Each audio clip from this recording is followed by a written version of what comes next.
that why you didn't, what you wanted out of life.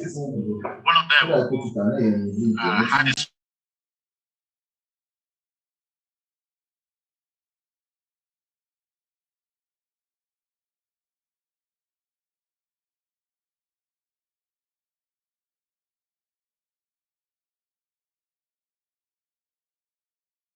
to do something because I was a university scholar.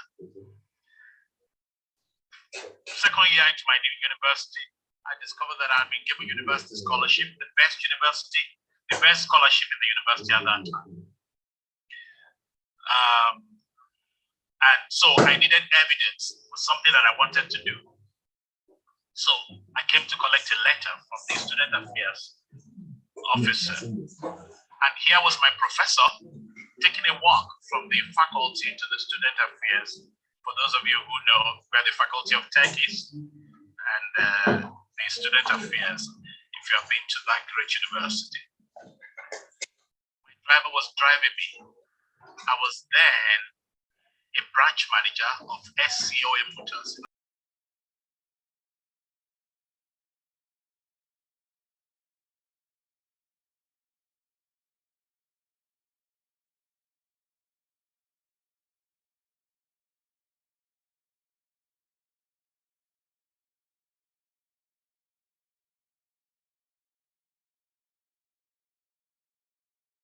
Tears in my eyes because he was a good man.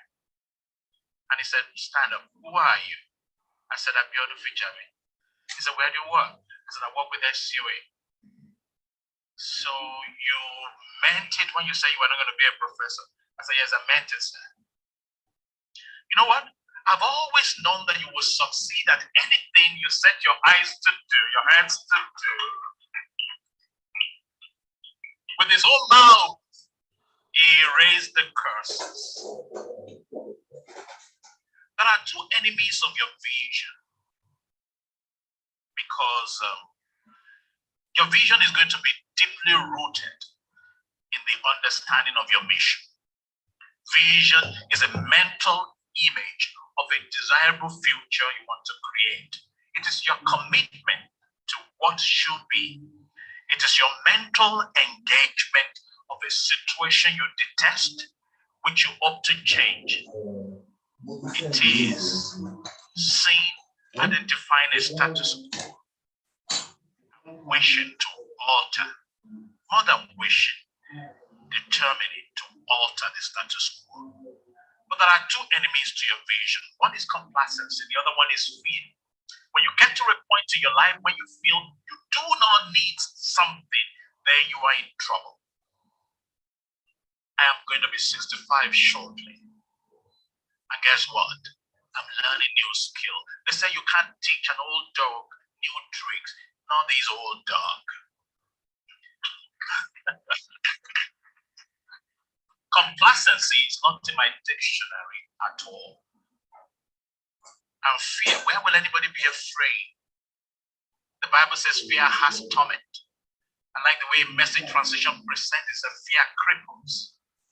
Why will you allow fear to cripple your adventure? Why will you not just jump into something and do it? You've heard the story of a king that wanted to give out his daughter in marriage to young men.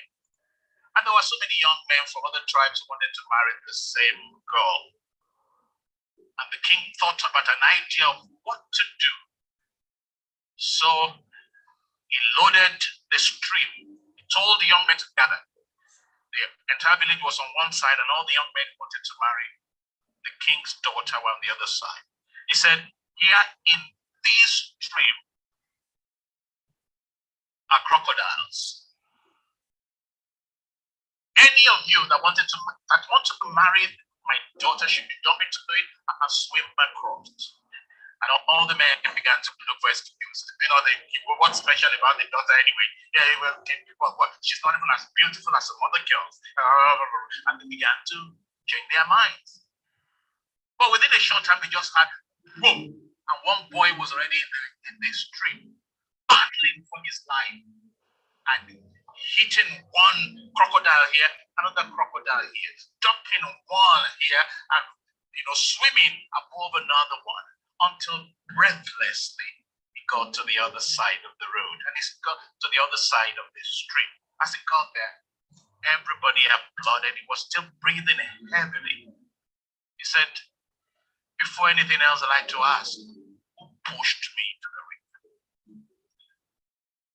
If you don't push yourself hard to make a first class, to do great things, to achieve excellence, to do what nobody in your family has done, circumstances of life will push you. When they do, I hope you will react and respond accordingly.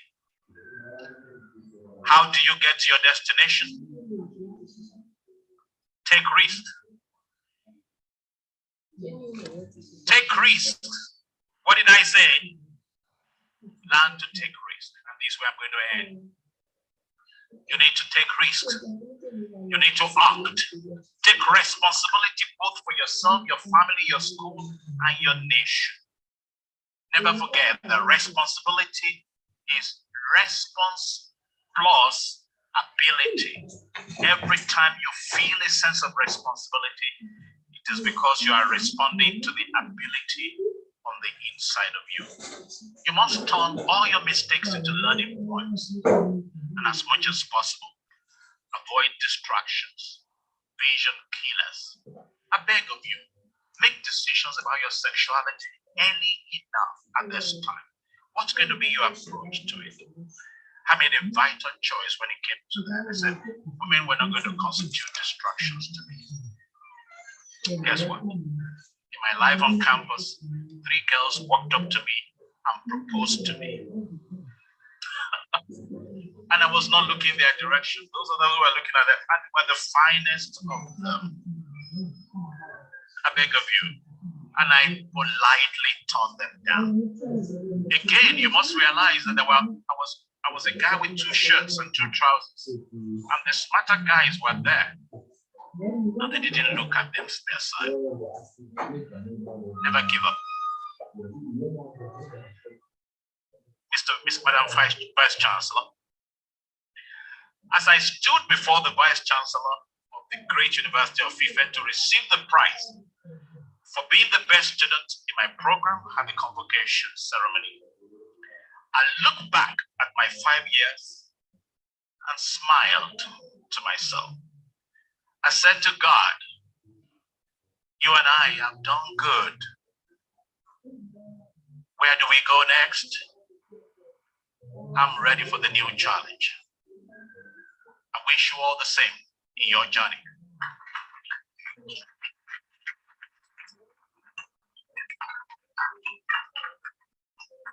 Please sustain the applause for Engineer Abiodun. You can actually give a standing ovation.